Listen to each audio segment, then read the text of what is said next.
Hello, everyone. This is Raphael Garcia, and I'm back on April 13th, back for another edition of the MMA Ratings Podcast. I guess I can't talk today, but I am here. It's another Thursday. We've got a lot of MMA to talk about. Schwan will be joining me later on today. He had to go pick up the parents, or excuse me, he had to go pick up the kids. He's actually the parent. But yes, he is a responsible father doing his thing, going to go pick up the children. He'll be joining us later on today. Um, Always appreciate having him on the show and looking forward to some of the things we're talking about. We're definitely going to be looking back to the action from UFC 210 from last weekend. Of course, we have probably a lot to say about that. A lot to say of what's come out of that showcase last week. Then we're going to also talk about what's coming up this week with UFC on Fox 24 event coming up as well tomorrow night.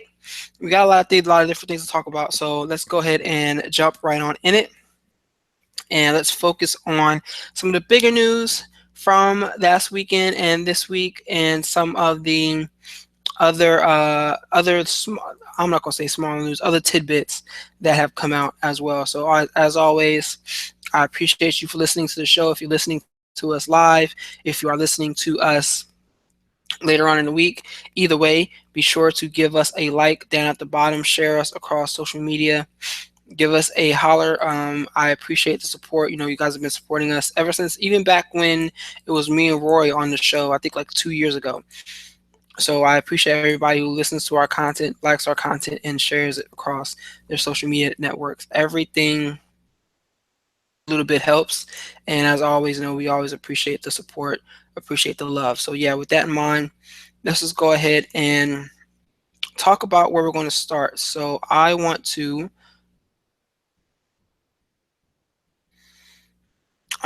first talk about UFC 210. Let's go backwards and then go forwards, where we saw a pretty, it was, I don't, a pretty decent event from start to finish. Daniel Cormier defeating Anthony Johnson in the main event, where he would defend his light heavyweight title and defeat Johnson for the second time. I think this time was faster than the last. I think the other fight went to 3 rounds. This one only went to two. Finished via rear naked choke in the second round at 3 minutes and 37 seconds. Johnson had some good moments. He landed a head kick that we all believe broke Daniel Cormier's nose, and he kind of rocked him. He tried to throw another one to try to get him out of there, but it just didn't happen. But from that point forward, it just looked like he just didn't look like the same.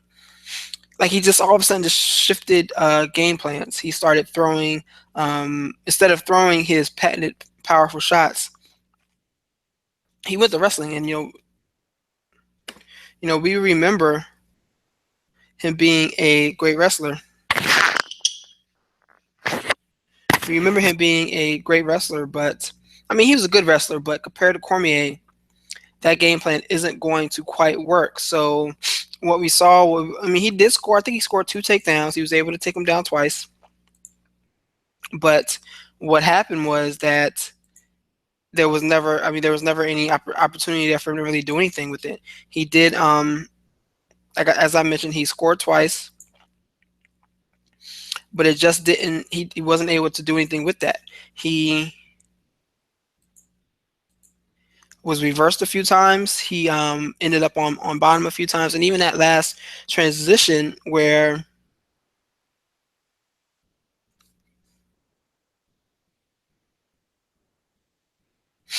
Cormier was able to get that hook in and just basically big brother Johnson to get the rear naked choke. It all just looked like he just stepped away from the game plan, which kind of tied into a lot of the awkwardness we saw from UFC 210. Even after the fight was over, when Johnson wanted to announce his retirement and his corner just suddenly weren't in the cage with him. It felt almost awkward that he's just standing there, like, looking around for his teammates, like, where's everybody? It was just so odd. It was almost uncomfortable in a sense. But then he would go on and he would announce his retirement,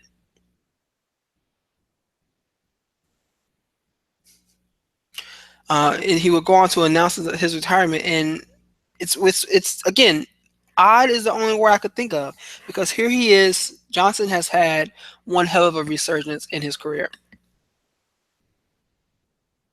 because this is a guy who was cut from the UFC after after missing weight multiple times. He was basically screwed when fighting Vitor Belfort, but he was still cut from the promotion. And you didn't really know what this guy would do, but he goes up was it two weight classes? He was at 70, 85, 205. Yeah, he went up to heavyweight at one point, and he also fought at light heavyweight outside of the UFC. Went on a pretty strong run, good enough to get the call to come back to the octagon. And his second time around, I mean, he just, I don't want to use the word reinvents himself, but he just broke through that ceiling that had always hampered him earlier in his career, title shots, earning two title shots. 1 second.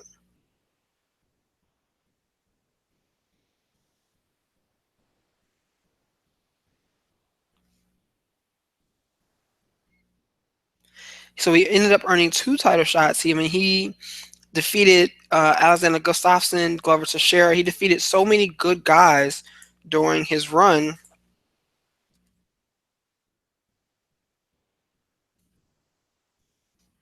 Defeated so many good guys during this run that he looked like. I was kind of hoping he would get the win last weekend just so he could put that feather in his cap. I wonder if he would have done that if he still would have retired. But that's neither here nor there. We'll never know the answer to that question now at this point in time. But he still has decided to fully walk away from the sport. Supposedly, it's because some job. Well, he did say that he's taking a full-time job. It's going to take him away from MMA.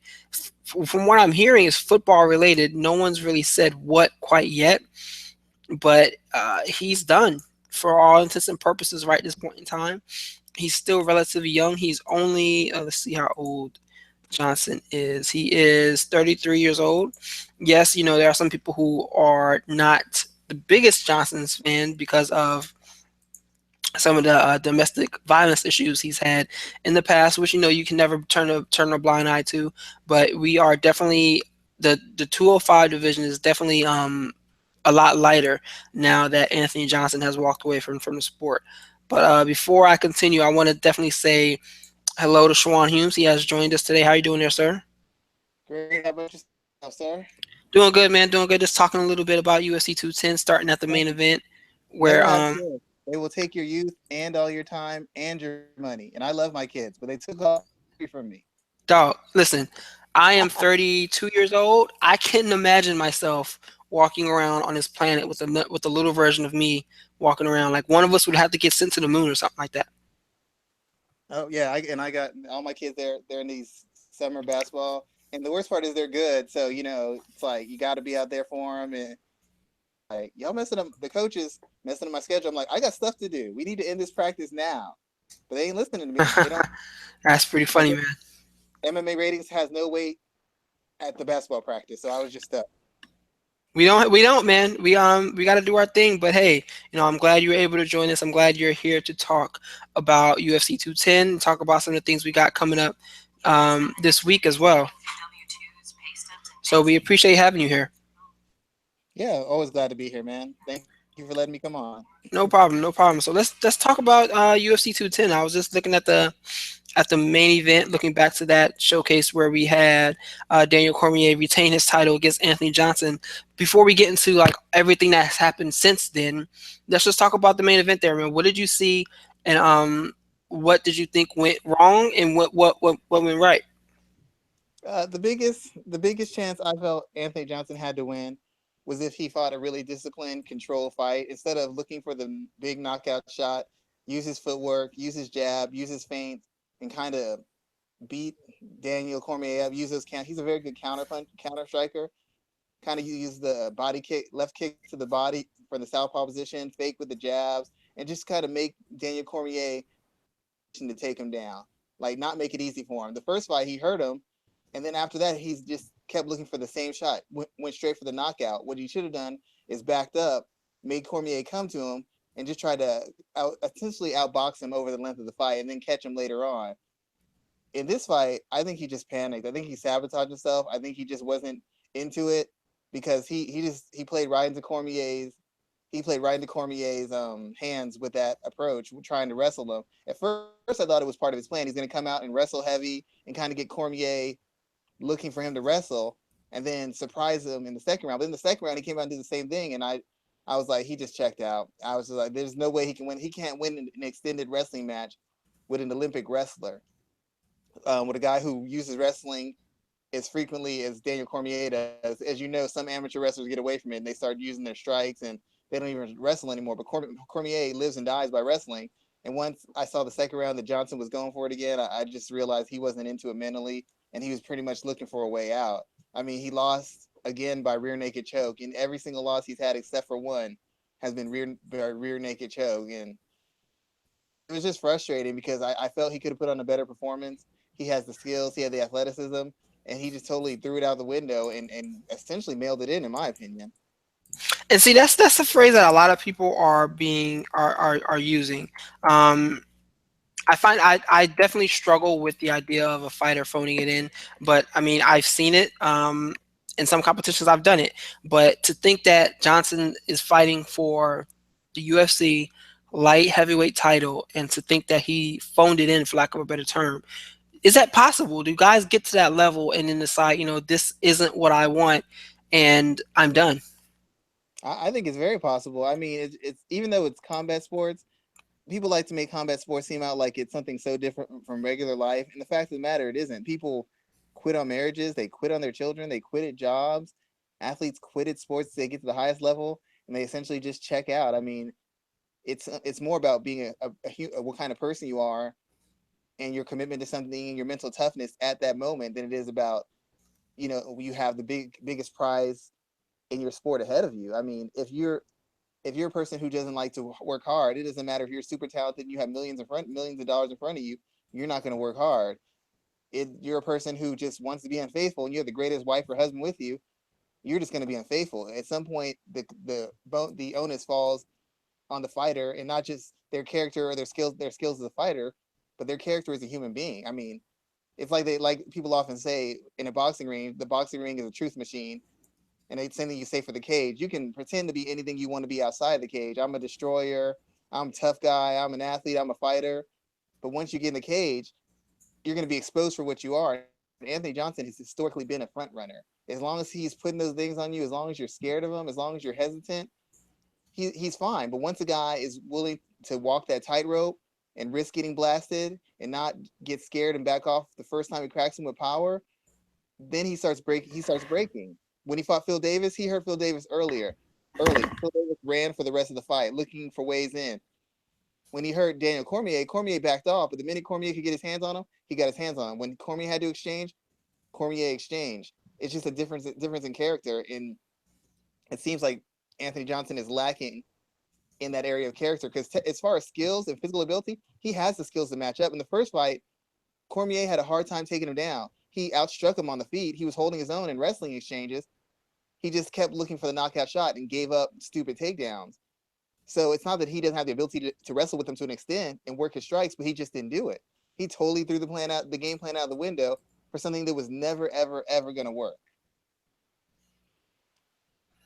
So, there's a few different things you said there, because I think one of the more interesting things that I noticed about the idea of Johnson phoning it in, even was before the fight occurred. Johnson showed up looking good. He looked good on the scale. He looked like he didn't have any issues making the weight. Everything looked good. And when he started the fight, he clipped Cormier early. He looked more patient.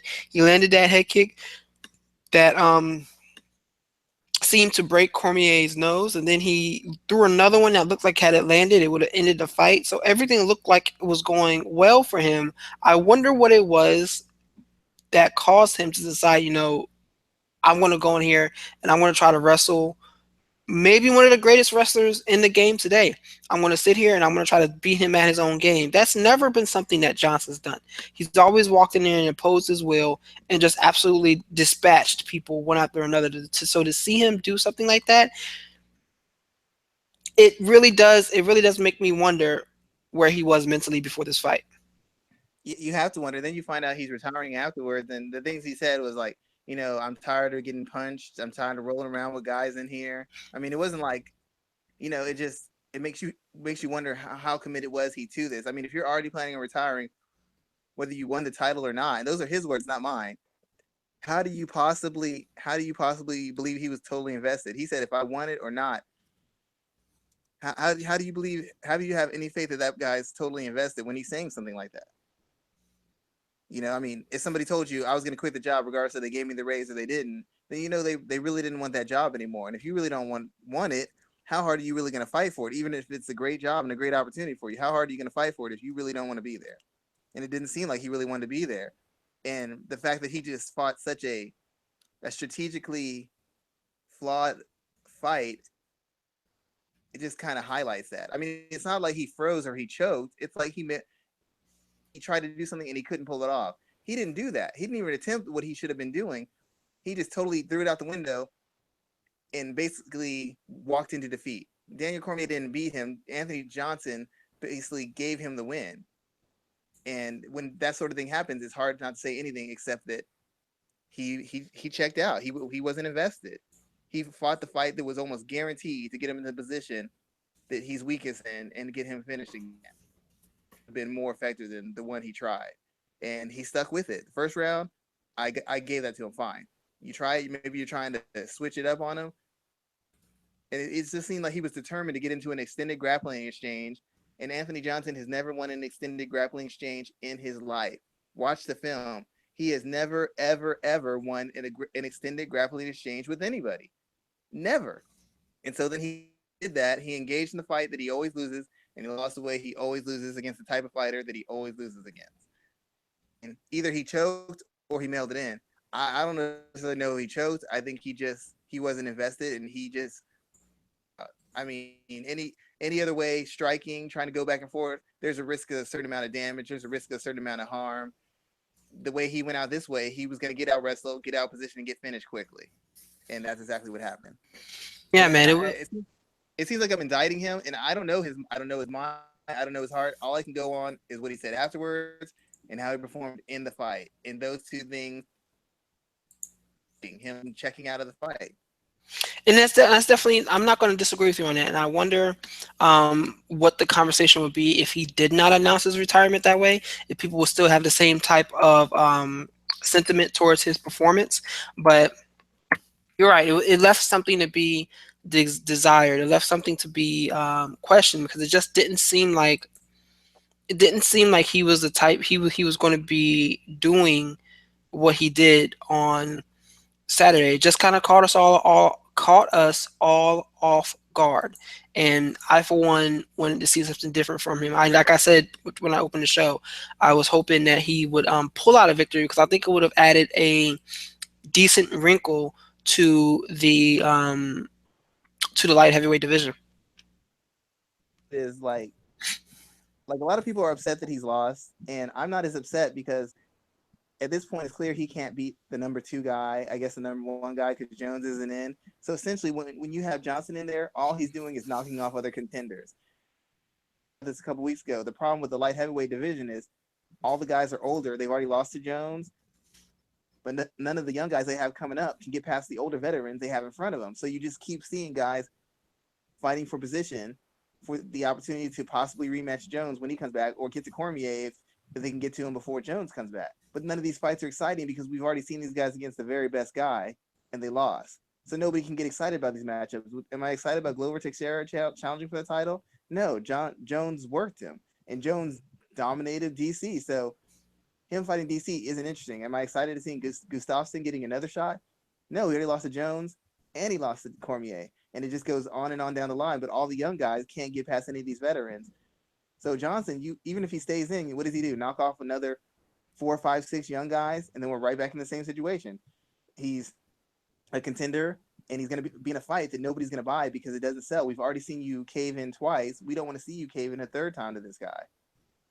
Like business wise, it hurt it hurt having not having him there hurts the quality, but the same instance, it opens up a logjam in the division because now when they bring in new light heavyweights or younger guys, they have one less veteran who's going to be there knocking them off and keeping them from getting into inside the top 10.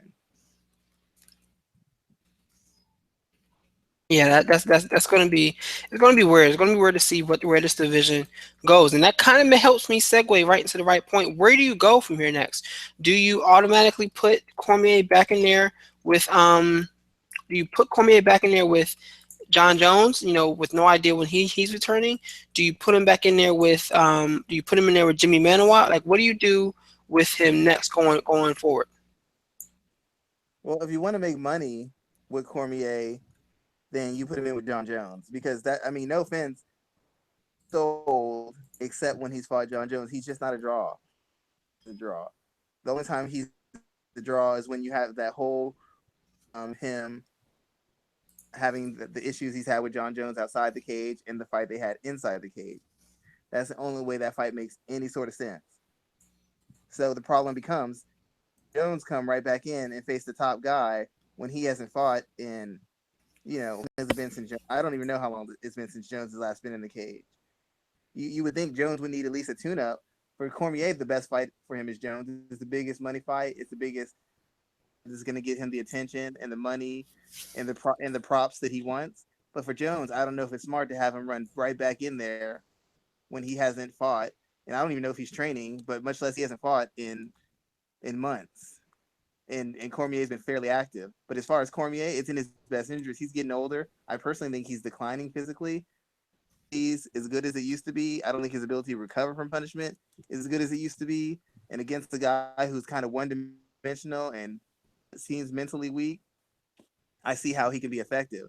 But if he's facing a guy who's got a full array of skills and a little bit of durability and some athleticism, I don't know that Cormier wins. With Johnson, there was a clear path to victory. With Jones, it's never going to be that easy. And Jones is in his best interest right now. But financially, it is. Financially, it's the only fight to make. But as far as like in Jones' best interest, probably not. But for Cormier, it's in his best interest. He's only going to get a year. He's going to only get older. He's only going to get slower. And if Jones loses a tune-up fight, then there goes his payday. So, I like the idea of Jones taking the tune. I'm a big fan of tune-up fights. I'm a big fan of the idea. I think athletes need it. I mean, it's crazy. Athletes do, across every other sport, athletes have tune-ups. Baseball players pitching the minors, basketball players playing the D League. Same thing with hockey. I don't understand why fighters think that they don't need a tune-up before putting themselves back in the most pressure filled position, which we saw with Chris Weidman, which we'll talk about later on. So I like the idea of Jones It's taking just to. Go ahead. it's just that money. Like when you're in a team sport, like you're a football, you're a Panthers fan. Somebody comes back from injury, you can slowly work them back in. You can test them out. You can, if they get into trouble, you can take them out.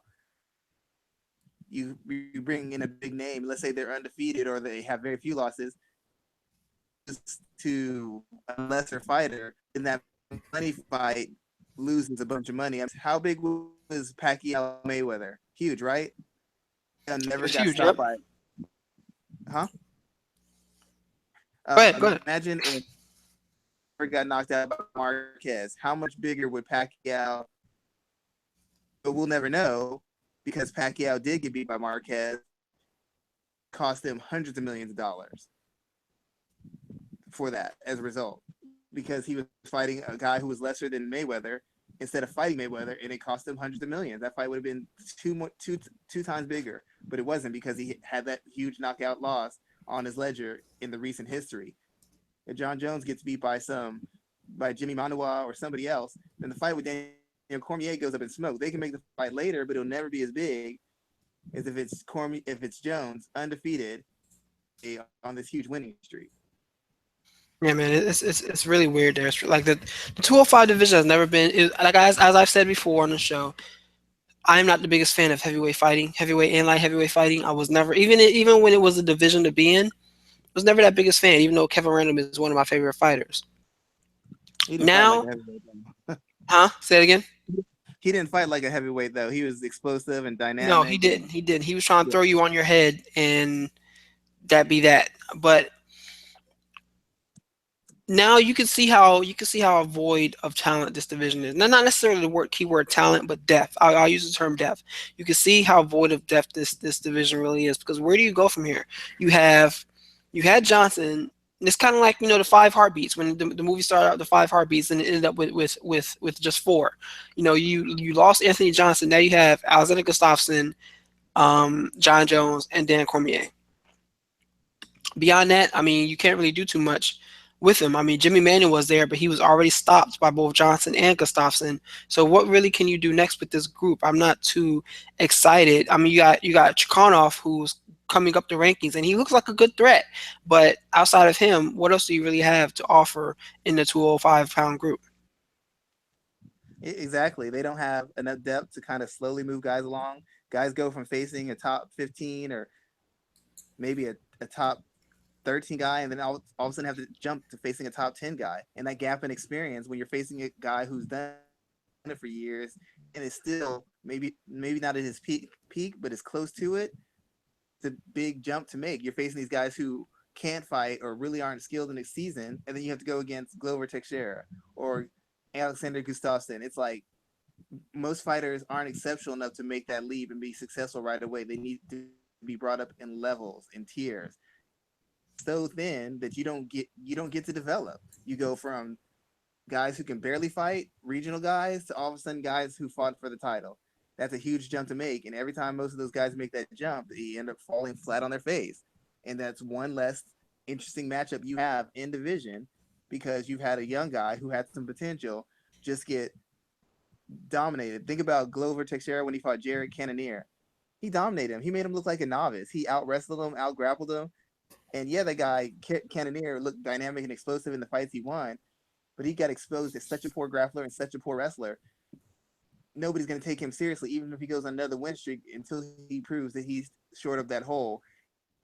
And unfortunately for him, the champion of the division is a great wrestler, was a great wrestler. So you instantly wipe him out as a consideration for a potential champion because you've seen that he has this huge hole that all the top three guys in division can exploit. So what's the behind him? You can't push him until he improves. You just knocked off a young contender. You know, even on the fringes, you got Gian Vellante. He got destroyed by Shogun. So another guy who had some potential, maybe not a legitimate contender, but a fringe contender, got knocked off by a guy who was clearly declined and in the latter stages of his career. So there's another guy knocked out. And that's what keeps happening because there's no depth in the light heavyweight division where you can slowly develop and season guys and refine their skills. You go from number 17 to number 7. And that's a jump too far and it ends up costing them every single time. So I don't want to spend too much. I don't want to spend like a lot much more time hampered on this division. But what did you think about Cormier's I don't want to say performance, but the way he acted during the post fight interview. Do you think like people booing him and stuff like that? Like again, um, we've always said that Cormier gets a bad rap, and with the way the fans were booing, it really just seems like, and people were being so upset over Towelgate. It just seems foolish the way he's hated so much. Do you think that this is going to change his value as a pay per view or a ratings attraction? I don't think it's gonna make him. I don't think it's gonna make him into a big star or anything. It's the best route for him to go. He's never gonna be the guy that people want to cheer for, want to get excited for, and be behind. He's just not that person. I don't think he's ever gonna be that person. So the best thing for him to do is embrace being a heel. Josh Koscheck made money hand over fist by accepting the fact that people don't like him and playing up to that, playing up to that. And if Daniel Cormier is smart in the little bit of time he's got left, he might as well just play up to being a heel. I mean, he's not a bad guy, but the things he stands for and the way he comes across, it comes off too much dad like. It comes off as too responsible and not cool. and that I think that's why people don't like him because he doesn't have a kind of an edge or a charisma or a charm. He's like someone's dad. He's like a gym coach. He's like a wrestling coach. He's an authority figure. He talks about doing things the right way, and that's just not appealing. Play it up and play the heel and make as big a payday as he can from this point on by playing that. Playing to the crowd will not work. They don't like him, and better yet, he needs to talk to his good friend Tyron Woodley and say, "Hey, because it's trying to get people's respect and get their attention and get them to be fans of yours. It's not working. Do the Floyd Mayweather, play the heel, get the money, get out of the sport. This is the best he's made in years, in my opinion." Yeah, I hope that it has a positive impact on his career, and I hope that people begin to see him and appreciate who he is as an athlete. So, as we move on, we're going to talk about some other athletes. One being Chris Weidman and Gegard Mousasi. I know you saw that. So, talk to me about this travesty and what occurred. Gegard Mousasi got the win via TKO. It was ruled a TKO via knees, but we know what happened. Weidman had what looked to be two hands down. Then Big Dan stepped in, warned Gegard while Weidman was down on the ground, kind of shaking the cobwebs out. Another ref informed Dan that these knees weren't illegal. The replays are showing in the arena. No one, Joe Rogan is talking about how the knees were legal. Mark Ratner has no idea what's going on as usual. And in the end, it ends with Weidman being unable to continue, and the fights were declared a TKO. Walk me through your thoughts as this was going down, because I was definitely looking, because I was watching, and I was like, those knees were legal. I kind of saw it early. I was like, those knees looked legal. It looked like he was lifting them up. I was then concerned about, do they cut Weidman's time? Do they stop letting him recover and go right back into the fight? Do they start the fight from that same position and allow Gegard to keep kneeing him? Like there were so many different questions that go on or that immediately come into play in a situation like that. What was your train of thought as you sat there and watched that unfold? I was kind of thinking. I mean, I knew the knees were legal. I didn't know why they were giving Weidman a chance to recover. And to be honest, I started thinking that Weidman was looking for a way out. I know he's a fighter. I know he's a tough guy. But it just seemed like he knew that he was wearing down. He didn't have anything left. He realized he had been had, and he was looking for any way out of that fight. And I didn't know why What's they stopped it. I thought when they stopped it, I thought they were going to stop it and be like, "Hey, it's over. It's a knockout. He can't continue." When they stopped it, I didn't understand what the foul was or what had happened. I was like, it's clear that he wasn't all the way down. Those are two clear knees. So what's the issue? Why are they taking a second look at this? and what's interesting is that leading into that sequence, Mousasi was turning the corner. He was clipping Weidman, hitting him with some clean shots. He was mounted a second before. He fought his way back up to his feet, and he was coming with the heat. I mean, he was hitting. He was chasing Weidman around. He was definitely being more aggressive. You could see a sense of urgency because he knew he had dropped the first round, and he knew the second round was slipping away. So you can see that sense of urgency in what Mousasi was doing. I'm not going to say I agree with the idea that Weidman gave the fight away, because I wrote a piece earlier in the week about how when he was asked what the date was, he said it was like February or something like that. And watching Matt Serra's and Ray Longo's reaction, I don't think that he gave the fight away. I definitely think he was hurt from those two knees, a little more hurt than he played it up to be. But I wasn't. I was surprised with how that whole situation unfolded and the questions that have come out since. The thing that surprised me was people were shocked the way this fight went, and the thing that surprised me is that this is kind of the game plan they had for him versus Mousasi. I mean, I like Weidman. I've never been the biggest Weidman fan as far as like his fight style and thinking that he's the best thing ever. Everybody kept telling me he's the best, and I hate to repeat this because it sounds like I'm trying to be mean spirited. But months ago, me and you had this conversation: overrated, underrated.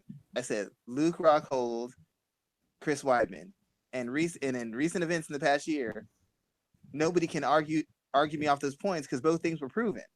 And I've been pulling the card on Chris Weidman for months, if not years. He's a big, strong, physical, durable guy. For him to be effective, all three of those things have to be in his favor.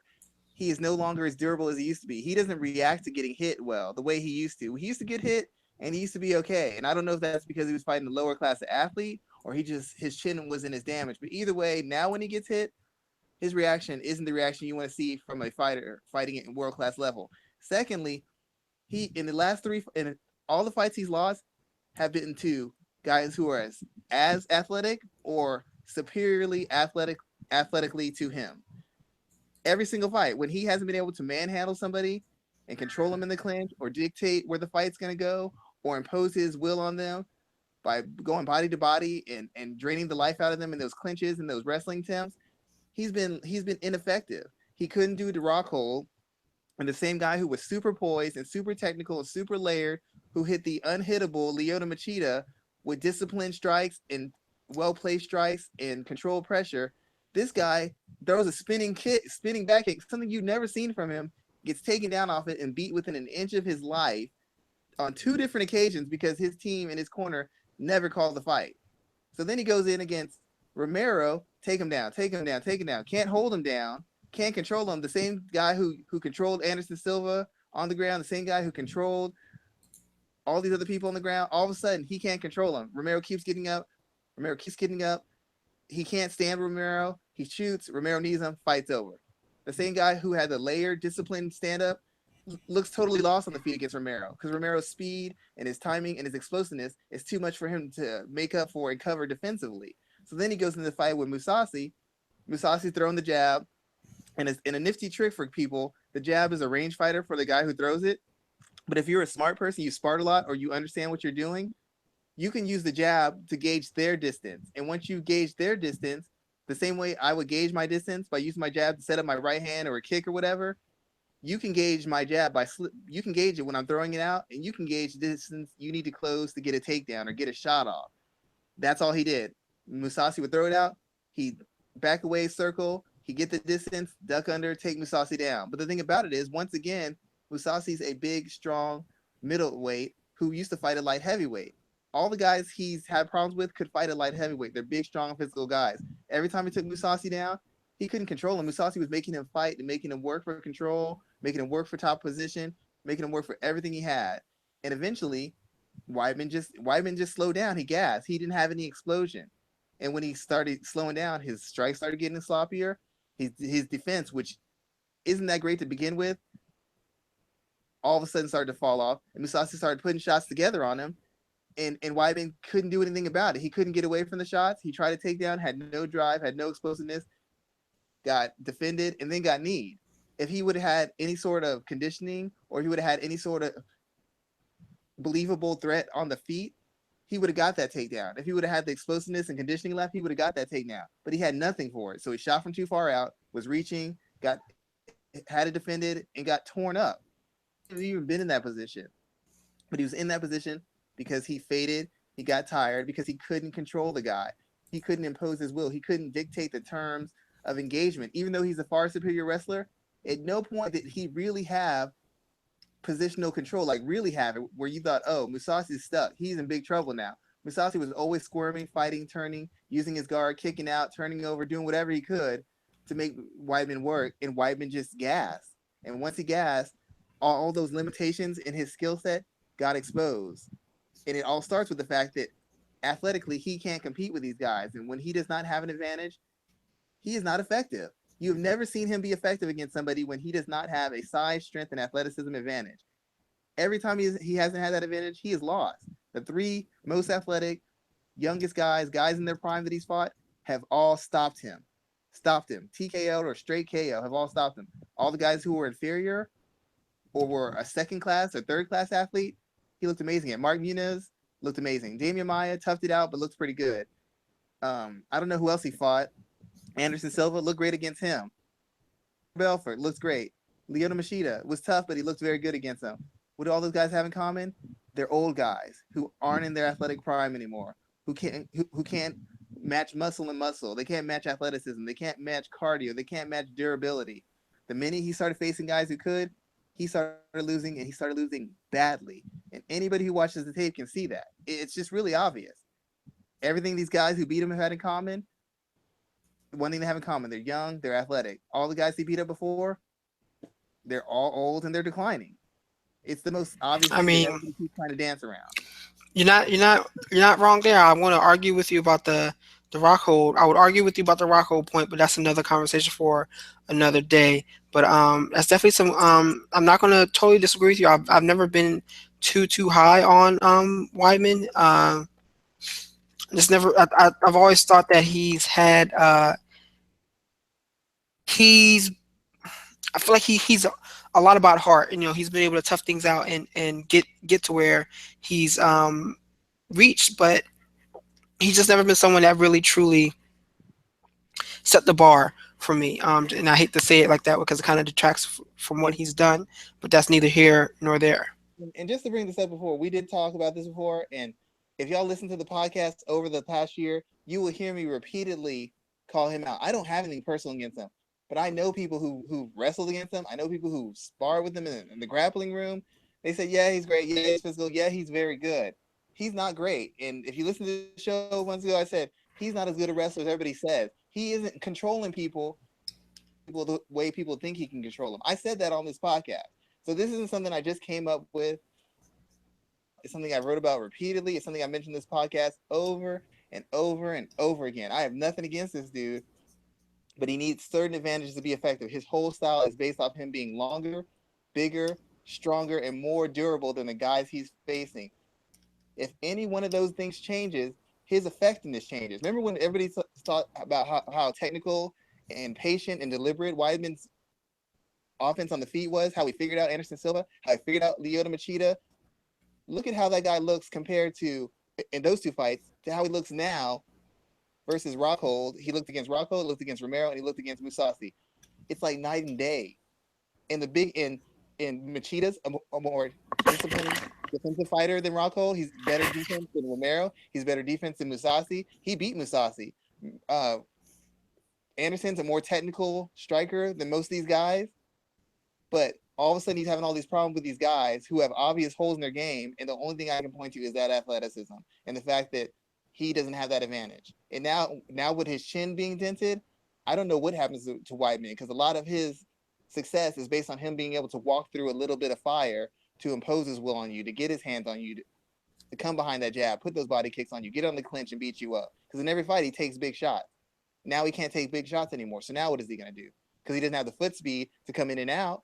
He can't fight off the back foot and hit you with check hooks and hit you with a jab and chop you up off the counter. His only way to success is to press and to be deliberate and controlled in his aggression. And now he can't take a shot, so he can't even do that anymore. So what's really left for him right now? I mean, this is starting to get to the point where you have to start wondering he might have to find another career because that's three fairly punishing KO losses in a row against the very best in the division.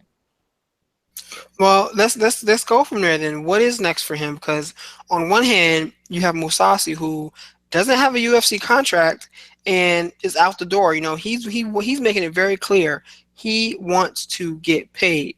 So you have him on one hand. You have Weidman who has lost 3 fights in a row and seems to be opposed to the idea of taking a tune-up fight. Then we got Ronaldo Sosa, who's fighting this weekend, who is fighting his last contracted UFC fight as well. So there's definitely some interesting dynamics breaking down in the UFC middleweight division. If Musasi wants to get paid, he needs to go somewhere else. I don't think the UFC is going to pay him. I don't think they pay anybody who is not who hasn't proven themselves worthy of a big paycheck. If you don't have some kind of cachet, if you don't have some kind of fan base or like a fan base that pays, all these fighters have fan bases. All of them have fans. I see their Twitters. They got all these followers. Yeah, you're the best. We're a fan. But these people don't put their money down. These people don't travel from state to state and country to country to come see them. They're not that popular. If he wants to get paid, he might as well go back to Scott Coker. Him and Coker have a good relationship. They're in Europe for quite some time now. Maybe back by having him headline a card, and Coker believes in him. And Coker's middleweight division is super thin. He needs names. He needs legitimacy. He'll pay Mousasi for the value he brings and the fact that he's coming off this win streak. The UFC is not offering him the money he wants. He wants a certain kind of money. I can almost guarantee it. If he gets money, I'll admit I'm wrong. I don't know what I'm talking about. They're not paying him what he thinks he's worth. Money. He's definitely not getting Anderson Silva money. If you want to quote Lyoto Machida, that's not going to happen. So if he wants to get money, he needs to go elsewhere. Go to Rizin, go to Bellator, go wherever. But he is not going to get paid by the UFC. He doesn't put butts in seats. He doesn't drive pay-per-view buys. He doesn't drive ratings. He's not that kind of fighter, and he's never been a champion. So they're not going to pay him. That's just all there's to it. He wants to get paid. He's going to go somewhere else. And if he says he wants to get paid and he stays in the UFC, then money's not that important. If money's really important to him, he's going elsewhere. So there's other places that will pay him top dollar for him to compete. The UFC is not one of those places. Yeah, the UFC isn't. What is interesting to me is I wonder, like, so this is kind of, again, we're kind of bouncing around a little bit because we started talking about Weidman, what's next for him first. But I wonder who is more valuable to the UFC right now. Is it Sosa or is it Mousasi? Especially if Sosa gets the win on Saturday. Because if he loses, I think the answer is immediately Mousasi, and they throw money at and then throw more money at him.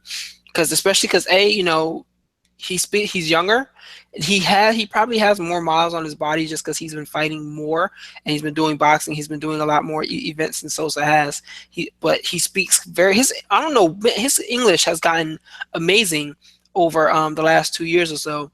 But he's not only is he speaking better English, but he's being more brash in his commentary as well. So you have that to point towards. So do you think the UFC? Do you think there's any? What would you bet? Would you bet on both guys coming back to the UFC? Which one guy or the other guy coming back, or neither guy coming back? I I honestly, he doesn't get a title fight. He doesn't want to come back. Title fight. He's not going to. He's not going to jump. Has got more support than him. He's not going to jump Mousasi. Mousasi's dominant, flashy wins. He's not. He's not jumping either one of them. So, and honestly, I'll just say it right now. I don't think he's going to win Saturday night either. So I don't think he's going to stay. And Mousasi wants to get paid. Mousasi doesn't want a title shot. He wants to get paid. He wants Mark Hunt money. He wants Chris Weidman money. He wants whatever everybody's getting. He wants it, and the UFC is not paying it. I don't think they're ever going to pay it. They'll make him an offer, but it's not going to be the offer he wants, and they're not going to pay him more. He hasn't proven that he sells or he's accomplished anything enough that's going to get him the money that he wants. Because it's not just good money; it's the money he's satisfied by. He doesn't want more money. He wants the money he wants. You know what I mean? It's like if you want this kind of car and I give you another car that's really great, but you want this car, and what car I give you, you're not happy because you didn't get the car you want. He wants the money he wants. If he's not getting it, he's not staying. Jacare is not getting a title shot, so he might as well leave. If he doesn't, then he's just all talk. But if he's really serious about getting a title fight in his next fight, he might as well leave because he's behind at least two people minimum. Keep talking for a second. I'll be right back. Keep talking. Keep talking. Yeah. Basically, if Sousa stays, he's going to be behind Romero and GSP. And if Mousasi stays, he's behind Mousasi. He's behind three people. He's nowhere near a title fight. He'd have to fight at least one more time to get even close to a title fight. He's just not going to get it. He doesn't sell. He doesn't speak English. Evoke the kind of highlight reel finishes that fans get into. And more importantly, he's declining as well. He's not as old as he used. He's not as young as he used to be. He's not as physically dominant as he used to be, and he's somewhat of a one-note fighter. If I'm the UFC, I'm not investing money in a guy at his age and who's somewhat limited as a fighter. There's no point in it. In another year or two, he's not even going to be a viable top 10 guy anymore. Year two, maybe three at the most. He won't be a viable top 10 guy. Him go and find somebody else and bring somebody else up, develop somebody else, and put them in the position you want. So what do you do with Weidman then? What do you do with Weidman right now? Do you let him kind of sit to the side? Do you tell him to sit back and wait? What do you do with him? I personally think Weidman, I said this before, this is the same thing I said about Anthony Pettis. When you start losing and losing badly, what you need to do is you need to take a step back, really refine your skills. Don't take a 3 months off, 6 months off. Take like a year off. And if you can't afford to take a year off and you've been a champion and you made some pretty good money, then something's wrong on your end. You dropped the ball sometime because pay-per-view points from the Anderson Silva fight, and then he had Ronda Rousey fighting on the undercard. He should have made some pretty good money, in my opinion. But he should take some time off, really decide if he can make middleweight anymore. I don't know if middleweight's viable for him anymore. Maybe if he moves up a weight class, light heavyweights then, and even though he's not since light heavyweights then, he can put some maybe he can put some wins together up there. So, Off, really let his mind heal, let his body do what I was going to do. there's a couple of different things that we can talk about from there. Weidman has talked about going to not middleweight, excuse me, going to light heavyweight, which he is not too excited about doing. What else is there? There's also the idea of him stepping away from an extended period of time. We've seen other fighters do this, which is interesting because on this same card, you see Miles Jury come back after an extended period of time away from the sport, and he blows through his opponent. He just looks fantastic. He looks healthy. He looks like he's ready to do his thing, and he just comes in and just blows through his opponent and gets a very solid win. So I don't think we see Weidman do the same thing. I think he does take another fight at some point in time, especially if the UFC can't get especially if the UFC does not get a contract done with Mousasi to come right back. If he ends up going to another organization, I definitely think that Weidman takes a big name fight right out the gate to try to keep his name relevant, which I think is a wrong decision, but I think that's what we'll see. I was just about to ask you that. At this point, doesn't it seem like he needs to take a step back, like let his mind and his body recover and figure out a new game plan and how he's going to approach things? That's three KO losses in a row, and none of them have been really. They've all been pretty ugly. He's been taking beatings on the way to getting stopped. I mean, shouldn't somebody in his team, somebody in his management say, "Hey, Chris, you need to take a break. I know you need the money, but you have another. If he has one more stoppage loss, there's nothing left for him. There's nothing. And right now, it looks like he's just one punch away from a stoppage loss, and it is a big hitter right now. I mean, who is he going to fight? Robert Whitaker? He's a big hitter. Derek Brunson is flawed, but he's a big hitter. Even Anderson Silva, the Weidman I've seen recently, I don't know that this Weidman gets past Anderson Silva. I'll say it. I don't know that he gets past Anderson Silva right now. I don't know that this Chris Weidman could beat Kelvin Gastelum right now. That's how concerned I am. And if he's just going to keep jumping back in, it's like I said before, I thought this was a bad decision because if he wins this fight, I knew he's still going to take punishment, but I thought he was going to lose, and he lost again by stoppage from strikes. And that's never a good sign to have 3 KO losses. And in each fight, he's looked like he's taking shots a little bit worse in each fight. So I think he needs to take a break. He needs to take a break, take a step back, reorganize himself, reorganize his plans, and figure out how he's going to attack this problem from a different position. Because what he's doing, going back, the new Chris Weidman didn't work. The old Chris Weidman didn't work. Going back to the old Chris Weidman didn't work. They need to figure something else out. And if they can't, he really might not need to think about retiring because you can't have these many stoppage losses, one after the other after the other. You just can't.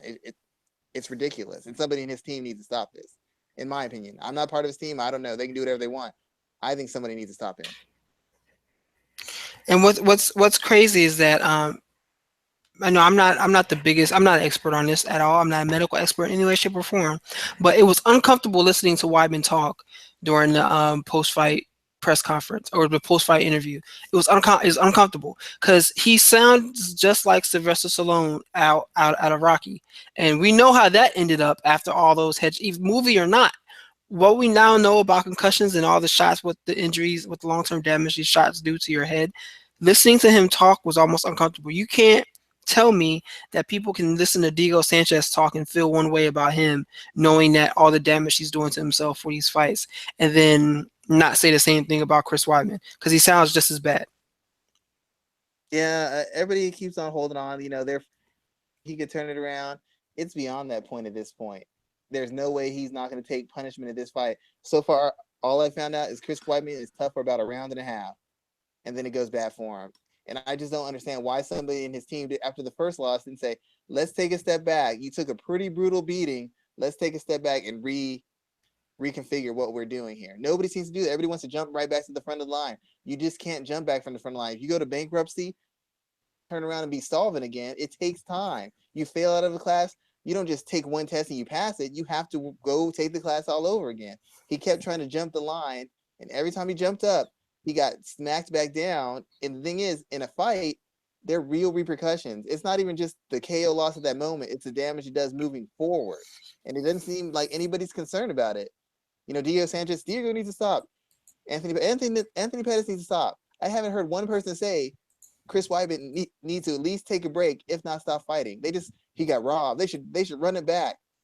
What fight were y'all watching? Chris Weidman was getting beat the fuck up in the second round.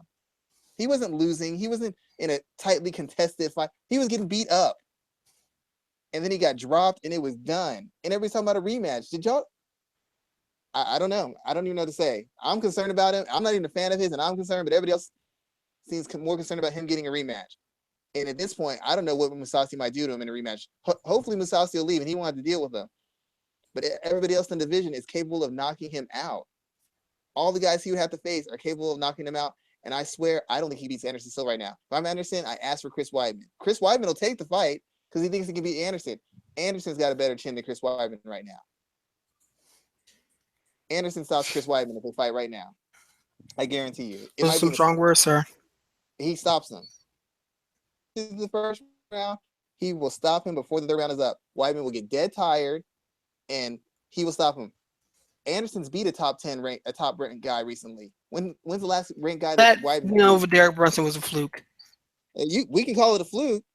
Anderson somehow found a way against a guy who was 10 years, 15 years younger than him to make it 3 rounds with that, and he took big shots. And he wasn't wobbling all over the place. And Brunson's a harder hitter than Mousasi. He took those shots. He wasn't wobbling. He made it 3 rounds. Chris Weidman couldn't make it a round and a half against Mousasi.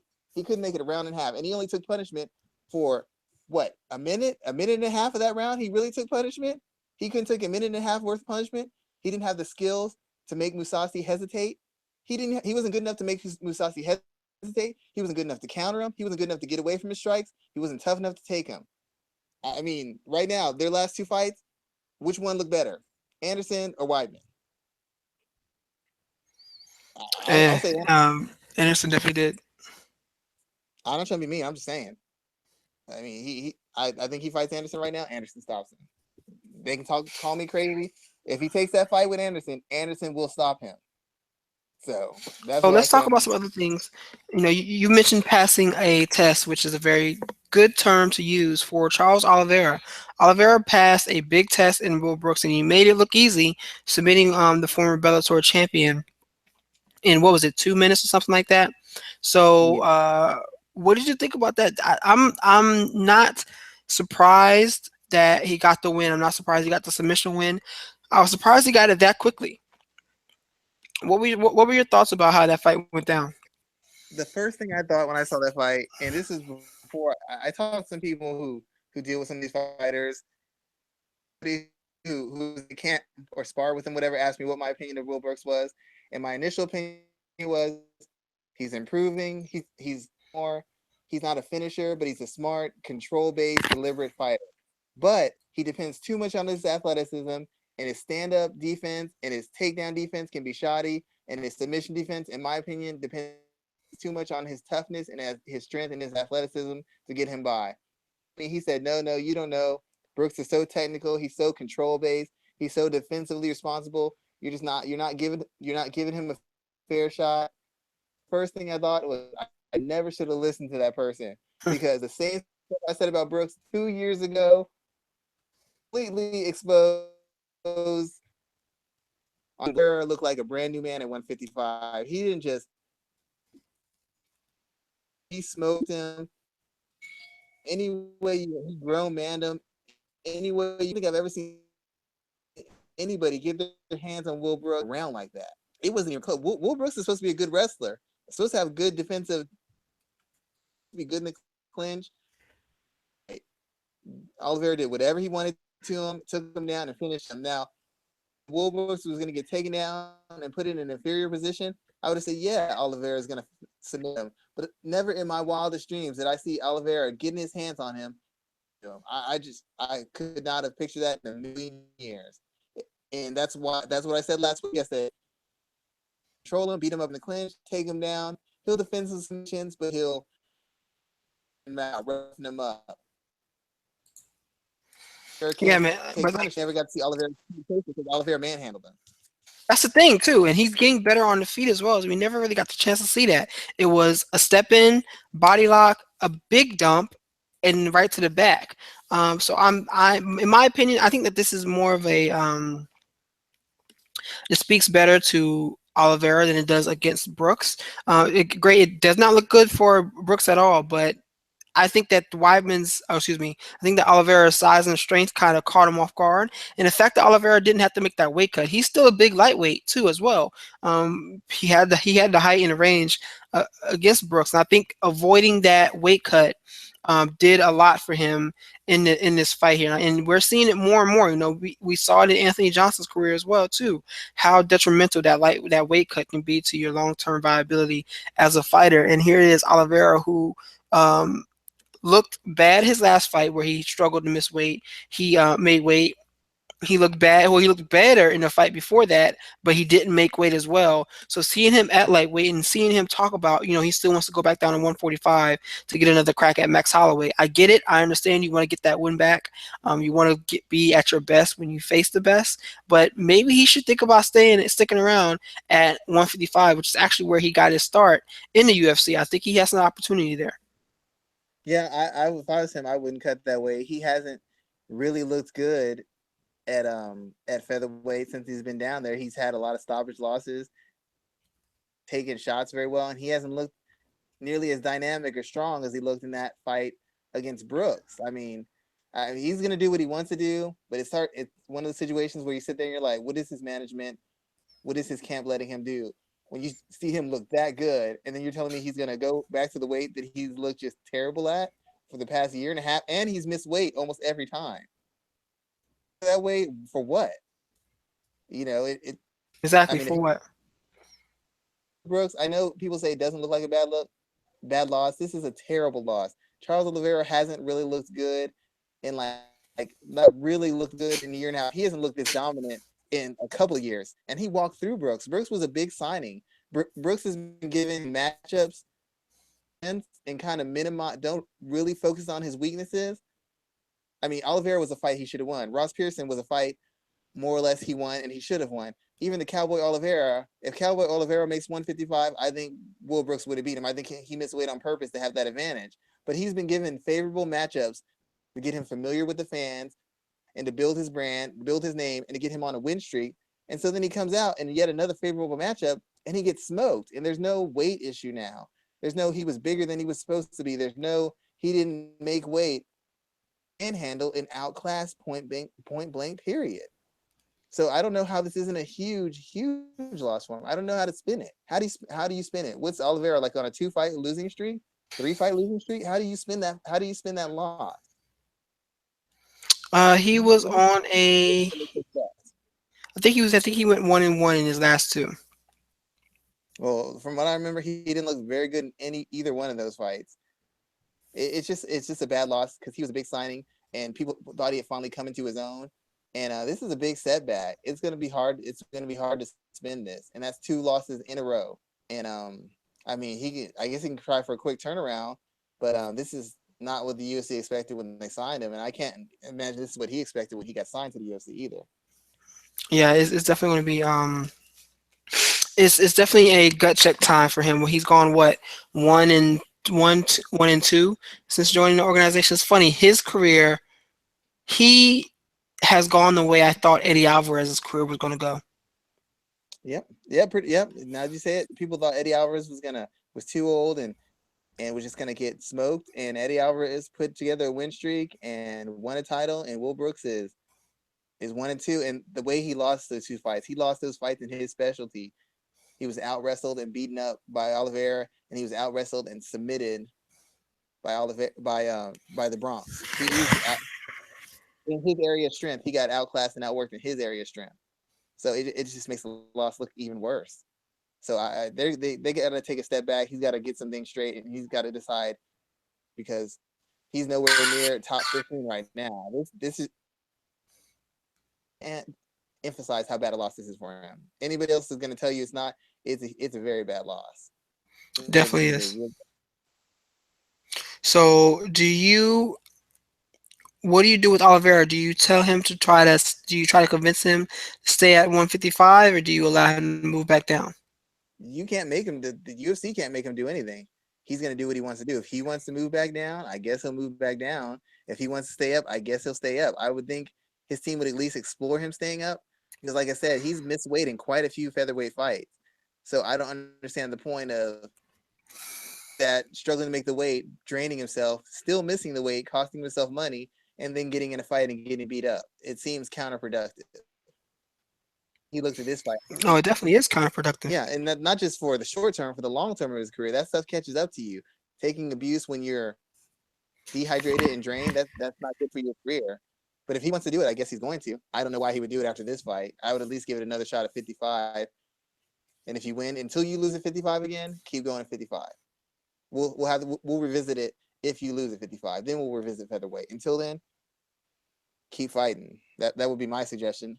But if he says he's going back to featherweight, then I guess he's more than likely going back to featherweight. Yeah, that's well. I mean, we'll see what happens. I hope he stays at 155, and I hope he finds some success. He's someone I definitely enjoy watching. What else did you see from UFC 210 that stood out to you and caught your eye?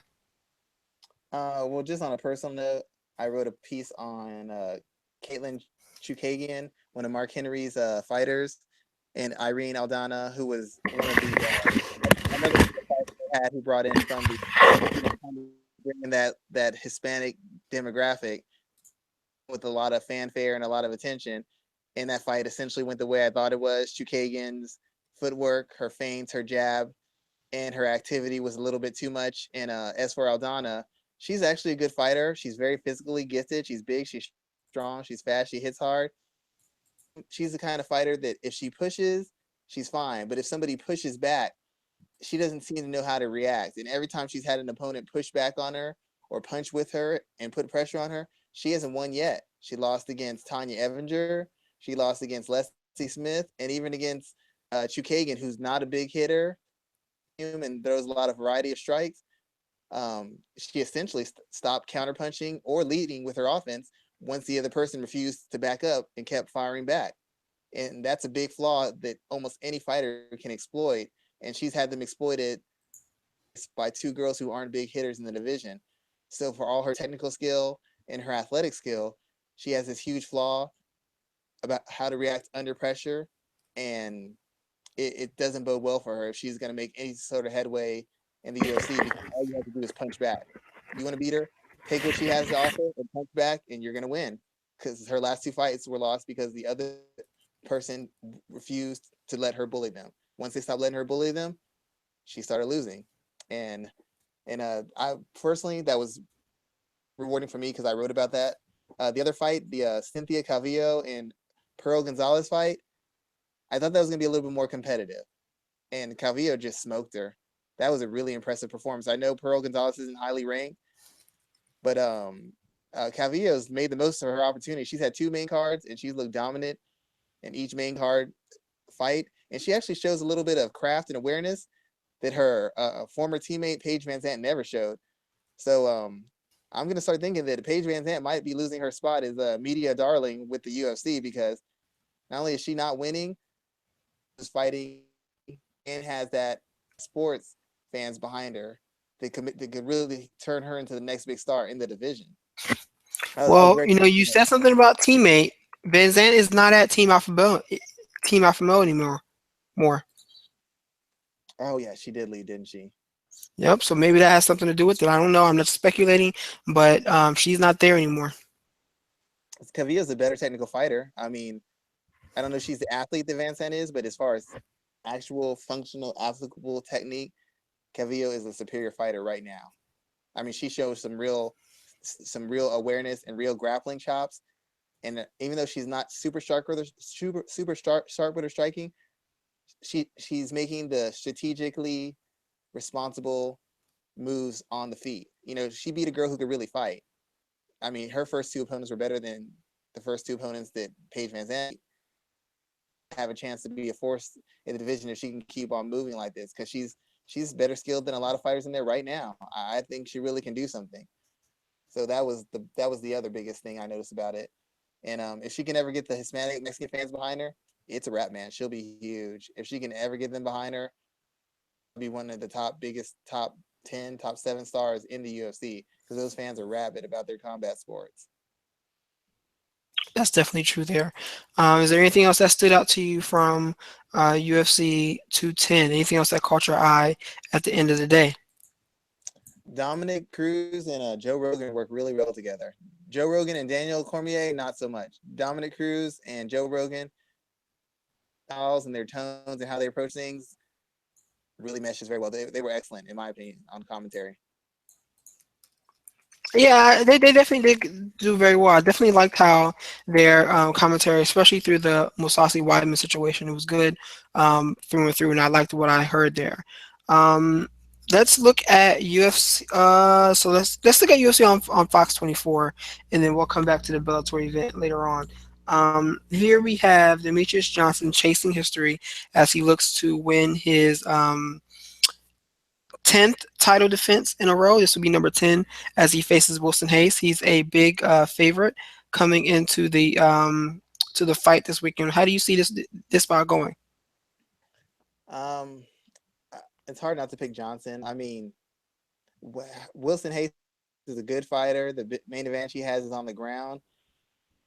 The better athletes in the division, but it's just hard seeing Johnson is he's got a depth of skill. He's good in every area. He didn't just transition to every area. He's effective in every area. Dominated in any one area. Even when a guy has a strength over him, that guy doesn't dominate him in that area. And nobody can either keep him in one spot, really challenge him. And if they can't dominate him in the area. And I don't know what he's gonna do, to be quite honest. I really see Johnson just winning a decision. I don't know if he's going to finish. I don't know if he's just going to win the decision. I don't know what he's submit him, knock him out. Picture a way of him losing because I haven't seen anything from Wilson that says he can put Demetrius Johnson in the spots that are gonna he needs to put him in to beat him. And I haven't seen anything from him that says he can put that kind of pace and that aggression that Timothy Elliott did against Johnson. You have to if you have a really high motor and you can keep pressure on him, you can be super active, you might have a chance. But spots and then doesn't fight in others, and that's not going to work because Johnson's always working from every single angle in every single area of MMA. So I just essentially I figure it'll be dangerous for the first the full 2 rounds, but after that he should figure him out, and from that point on he's either just going to beat him up and out point him or he's going to finish him. I don't know which way he's going to go, but that's the way I see it. Yeah, I definitely have Johnson. I'm definitely picking Demetrius to win this bout as well. Hayes may have some success early, as you mentioned, but I just don't think that he'll be able to keep the pace going for someone who's as technically sound and as dangerous as Johnson is in so many different areas. Yeah, one side note, I know people saw the Elliott fight, the Elliott Johnson fight on the top final, thinking they saw something like, look, I saw something. Look how he's big and he's strong. And case, it wasn't his size and his strength did it. It wasn't even his technique. The thing is, Elliott's very unorthodox. He's very he'll take a huge risk of being finished to make the fight exciting or to get a chance to finish you. Wrestling and striking style. So his athleticism, they may have his size. What they don't have is his cardio. Pace defensively that hard for 5 rounds, and they also don't have an unorthodox style. He's more of a technical guy in his striking and in his grappling. The guys that Johnson is very good against because he's or these things down. And if you're going to stick to the orthodox techniques in the way of doing things, he has answers for all those questions. The thing that made Elliott difficult is because Elliott's the wrong things. Elliott's giving up an arm and fighting out of a submission. He's putting his head in the guillotine and fighting his way out. He's taking a bad shot, facing it, and eventually he gets the takedown. Those aren't things you can necessarily teach a guy. That's something you have or you don't have. Those are risks you'll take or you won't be willing to take. Wilson's not willing to take those risks. Wilson's more of a classical fighter, and I'm a purely classical technical fighter. Just give him enough time, he figures you out. And when you're classical and you do everything fundamentally, there's nothing to figure out. You're very obvious. It's a matter of whether you can do it well enough. And I don't think Wilson can do everything well enough to beat him. Too predictable. At some point, Johnson will figure him out, and once he figures him out, it's over for him. Yeah, I definitely think that it's going to kind of go.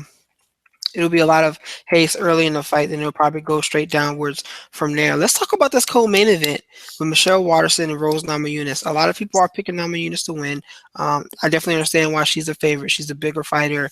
I think Waterson may be more technically sound on the feet, but Namajunas will have the range, and she's definitely better on the ground. She's a very calculated grappler in my opinion. She's not as aggressive as the woman who won on UFC 210, but she's definitely very technical in her jujitsu. So I can see her being able to play the position game on the ground. But I want to talk about this fight in two different points.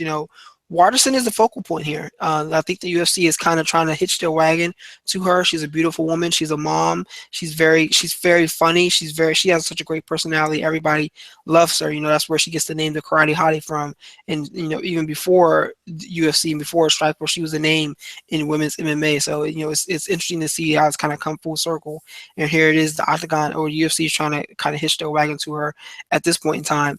But Rose was supposed to be that one. She was the one before Paige Van Zant. She was the one before Michelle. She was the one before Pearl and all these other women who are there now. And she's kind of, and I'm not saying she shaved her head. She's just kind of gone off the radar. She's been doing her thing, just getting better. My opinion is I don't think that this is a fight that the UFC loses either way. They get a star either way. I think that they would have a harder time building Rose into that star that Michelle's kind of already become. But either way, I think the promotion wins. From a fight standpoint, I'm leaning towards Namajunas just because of what I've mentioned. I think the size, the strength, and the grappling will just be a little bit too much for Michelle. Um, Part of the mom thing and all that stuff. That's all well and good. I actually wrote a piece about somebody in Bellator, but I included Michelle Watterson in this because me and you have stated this before. It's not just about how good you are, who you beat. It's your appeal and your potential for crossover stardom. Your appeal to certain demographics. Michelle Watterson is a great mom. She's a true martial artist. But guess what? There are lots of women who aren't as attractive as her, who are true martial artists and good moms. They're not getting these opportunities, Nope. and that's from that perspective. Also think about this: how many girls have been fighting the UFC and are intelligent and can break down fights? Why didn't they get put behind the desk? Watterson's had 2 fights in the UFC. She's been injured majority of her career in the UFC, but she's behind the desk. And I'm one of the people who vouched for her and said she should be put behind the desk. I'm one of those people. But as far as her appearance and her regularity, who should best other than her? Now on to the actual fight. You're you're I you're think breaking up a little bit there, sir. I think there's other people who an opportunity behind the desk other than Watterson, but because Watterson comes across a certain way, very polite, very safe, she's attractive, doesn't see that as lying or blind. That makes all those other aspects a little bit more appealing. She's a good mom. It doesn't hurt that she's an attractive mom. She's a real martial artist. It doesn't hurt that she's a very attractive martial artist. Let's not deny those sort of things. So that played a part, in my opinion, in her getting this fight as well and getting the opportunity she's gotten in the UFC, which brings me to the actual fight. She's the better striker. She's the more seasoned striker, and she's competed a lot longer than Namajunas is. She's got like twice as many fights as Namajunas. But the thing that kind of makes me lean towards Namajunas isn't a matter of so much as skill. She's not a true strawweight. We've already addressed that she's smaller. She's not as physical. She's not as big. But nobody's addressed the one elephant in the room. She hasn't really had that many wins in strawweight. She beat Paige Van Zant, who was ranked, but nobody considers her a really skilled, tenured, legitimately ranked world-class fighter. No one considers it. You can't find someone who really considers her that kind of fighter. And she beat Angela Mangana, who is not anywhere near ranked and has gotten beaten up in every fight she's had against somebody of a legitimate quality and caliber. Those are the only 2 people she's beaten. And if Paige Van Zant would have fought with some urgency and fought the way she normally fights, it wouldn't have been that easy to fight. Paige Van Zandt was having an identity crisis and decided she was gonna have a range kickboxing match with a girl who's been range kickboxing for like 10 to 12 years, almost 20, maybe it's even 20 years. I don't know how long. I forgot. So Paige Van Zandt, who nobody thinks of as a technician or the smartest and more IQ and strategically aware fighters, and somebody who was having an identity crisis as to how she's going to approach fights, got dominated by Waterston to finish, and she fought Angela Magana, the epitome of a journeywoman in combat sports. So who is she really beating to earn a fight with Namajunas? I know Namajunas is coming off a loss, but Namajunas is coming off a loss to another ranked strawweight who fought for the title. Fights to get 3 fights in a row and beating a ranked person. Waterston's biggest win was over somewhat what most people consider a media creation in Paige Van Zandt. And now she's fighting Namajunas. Namajunas has just faced better competition at strawweight. And Namajunas has been the more active fighter. And I can agree with you on that. Again, it's interesting that you bring this up. As you talk about Waterston's attractiveness and how that kind of led her to get this fight. Because I said the same thing about Gonzalez and Caravillo, whatever her name, I can't remember her name to save my life. But the 2 women that fought last week, and you likened it more to the Hispanic combat sports demographic. I would never downplay the fact that looks matter. Looks do matter. I even mentioned in my article, because you made a legitimate point. They are both very attractive. I'm never going to act like that's not a factor. But I was just saying, the combat sports fans, if you can ever get them into MMA, the boxing fans from Mexico, the Mexican fans, Hispanic fans, it's all over. Whether you're attractive or not, when they buy into you, they buy into you. Now, it doesn't hurt that they're attractive, but if they were unattractive girls who had potential to cross over, who had the potential to bring that base over, they would still put them on the card. With Waterston doesn't have a huge base. Like, she doesn't have a huge fan base. I mean, among to be quite honest, among anybody, I think I would disagree with you about that there, because Karate, like just the name, the Karate Hottie was someone who was gaining attention. I think even before Invicta really came around. I mean, I remember there were features on her about when I worked at ESPN originally. There were features about the Karate Hottie. Well before that, there were features on even Gina Carano or Misha Tate. Is she known or is she famous? Because you can be known by a lot of people and not really be famous. You can be in the NBA and you're a known player. It doesn't mean you're a famous star player. You're just I think that changed a lot when she started having her injury spell. Even when she was back in Invicta and she was the atomweight champion, I think that's what changed that a lot. And now she's more of a hardcore name for people who know the sport as opposed to the mainstream name. But she was definitely headed in that direction because she was featured in. I mean, and this is kind of akin more to her levels of attractiveness, but she was on magazine covers before Invicta. She was featured in a lot of different magazines and in a lot of different sports outlets. Granted, a lot of it would be like bikini type photo shoots where it's like, oh, this is a beautiful woman who happens to fight MMA, but there's that whole background that comes with her into this fight, which is why I think it's so interesting that it took the UFC so long to get on her, to hitch their wagon to her in this way.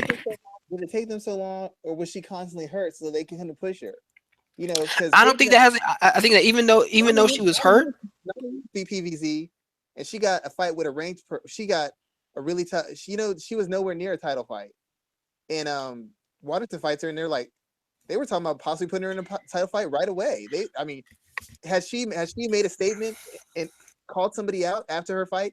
She might have gotten a title fight. We talked about that on the show. Like, had she called out Jadrick, she might have gotten a title fight. They wanted something to sell. They wanted something that kind of had some kind of appeal. All she had to do was say the name, and she might have been in that title fight instead of Carolina. It's possible. I'll give you an example of why. I'll give you an example of someone else who. I'll give you an example for like this is how I look at it. The UFC has already hitched their wagon to Mackenzie Dern. She hasn't even stepped into the octagon in any way, shape, or form She's had 2 professional fights. She's already signed to a UFC contract, and she's already doing UFC media. This woman has never stepped in front of the octagon She in hasn't any made way, weight shape, or either. huh? She hasn't made weight either. She hasn't made weight either, and the UFC's already hitched their wagon to her with not Paige Van, excuse me, with Michelle Watterson. They could have put her on in these in like the Fox Sports media roles if they chose to earlier. They did not. Granted, I do believe her injuries kind of did play a part in that because it kept her out of competition a little bit longer. But the UFC still could have done what they're doing with like a Mackenzie Dern with Watterson a long time ago.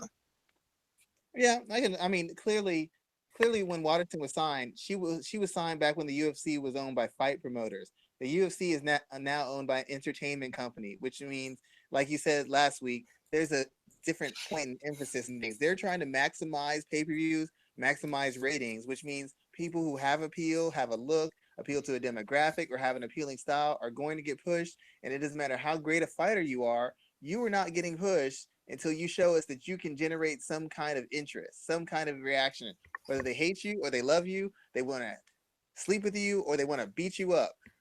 You need to be able to generate an emotion in people, and if you do, we're going to push you. Because now, like you said last week, an entertainment company is running things now, so their point of emphasis is a little bit different than Dana's and the Vertigia. They play that game a little bit, but WME is playing it 100%. It is clear what they're going for. It is clear who they're pushing. People have a look, people have a style, people who come off a certain kind of way. And with Watterson, and I've said this before about women's MMA. Some people get mad at me.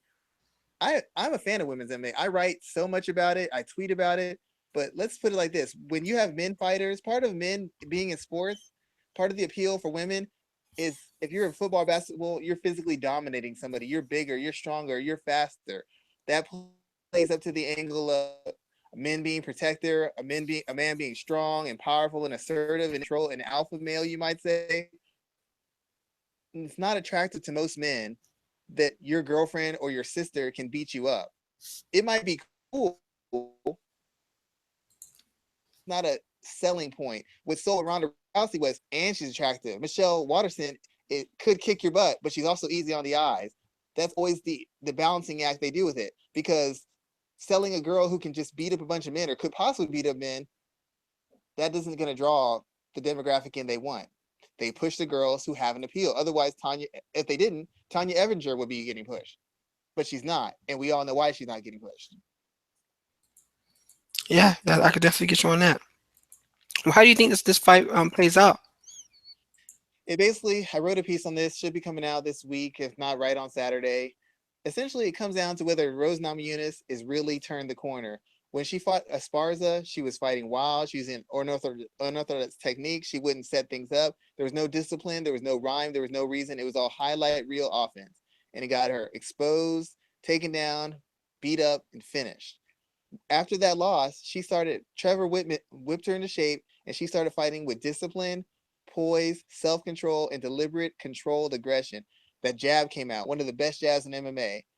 She started throwing the right hand behind it. Her grappling game, while still unorthodox, was set up with traditional disciplined striking that allowed her those entries to get those takedowns, to beat you up, or to finish you. It was all very systematic. It was still dynamic, but it was systematic, it was process driven, and it was very technical and very defensively responsible. Again, when she fought Carolina, she had a clear advantage, was beating her up with a jab, beating her up at range, turning her, running her into shots, picking her off, making her chase her. Then she went for that clinch. She didn't get that takedown, and instead of abandoning that approach or using a takedown attempt to get into position to land a couple strikes and exit back out at an angle, she started fighting for the takedown. She started forcing the takedown. She never got it. She got beat up, and by the time she started trying to readjust back to which was working, she already taken too much damage. The momentum of the fight had already turned, and she got slowly walked down by Carolina. The question is Namajunas the disciplined, poised, and controlled fighter we saw in that 3-fight win streak, or is she going to be someone who's a front runner who can't make an adjustment the minute the fight goes against script? Because if she's a front runner still, if she hasn't made that fundamental change, Watterson's gonna ding her up on the feet.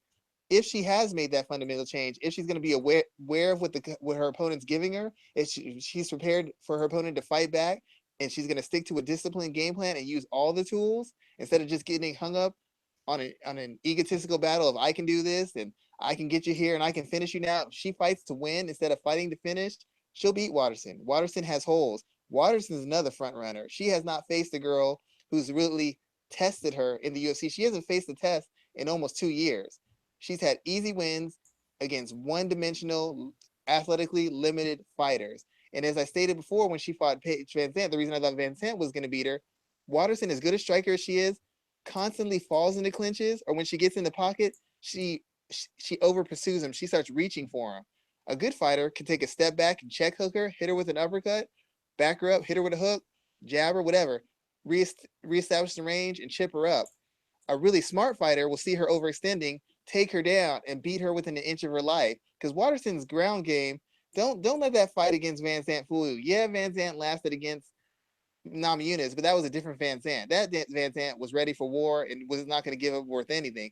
This Van Zandt was going through the motions. If Waterson falls into a clinch or overextends, Namajunas has got her. She can't out grapple Namajunas.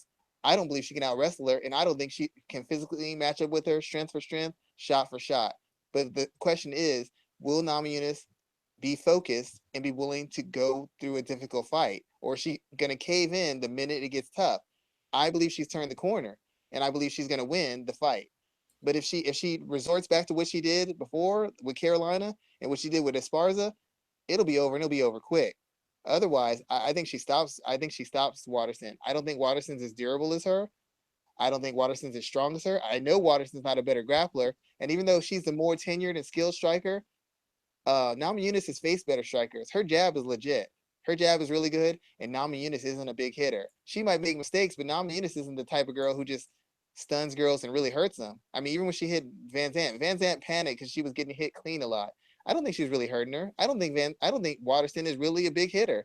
I mean, I just really don't believe it. I think Namajunas is just gonna wear her down with her size and her deliberate aggression, and that jab's gonna be a factor, and her trip body lock takedowns are gonna be huge factors. I think she's gonna get one, and when she does, I think she finishes. I don't think I don't think Waterson's good enough defensively on the ground, and I don't think she hits for enough power on the feet. But once again, it's is Waterson prepared to go through a little bit of a battle to win, or is she thinking I'm just gonna walk through her? If she thinks she's gonna walk through her, it might be a rough night. If she's prepared to go to war with her, but only if she's prepared for it to be tough. But if she's not, then we're gonna see the same thing she does again. We'll have a meltdown. I think it's going to be an interesting fight here because if I personally feel like for Waterson to win, I think Lama Yunus needs to make a series of mistakes, and I just feel like for some reason she seems like she's in a better place that won't happen. Now, then again, this has been said in the past, and people make mistakes every whenever they step into the cage. I mean, it could be something as minor as stepping to the left when you should have stepped to the right, and your night can be over. So we won't need know until Saturday comes around. But I understand why so many people are picking Watterson to win. I think she's the plus 120 underdog to a minus 110 favorite for Nami Yunus, and I can rock with those numbers. I'm not too mad about that. You make one good point. If Namajunas lose has to make a series of mistakes, even when she lost to Carolina or lost to Esparza, because she's so talented and so skilled, she had to make a series of mistakes to lose. In my opinion, if Waterson makes one or two mistakes, it's done. She can't afford to make a series of mistakes. I think that Namajunas can make a series of mistakes and still come back. I think Waterson makes a series of mistakes, it's definitely over. I think she makes the wrong one or two mistakes, and it's done. I think Namajunas has more room for error, more margin for error in this fight, physically and technically.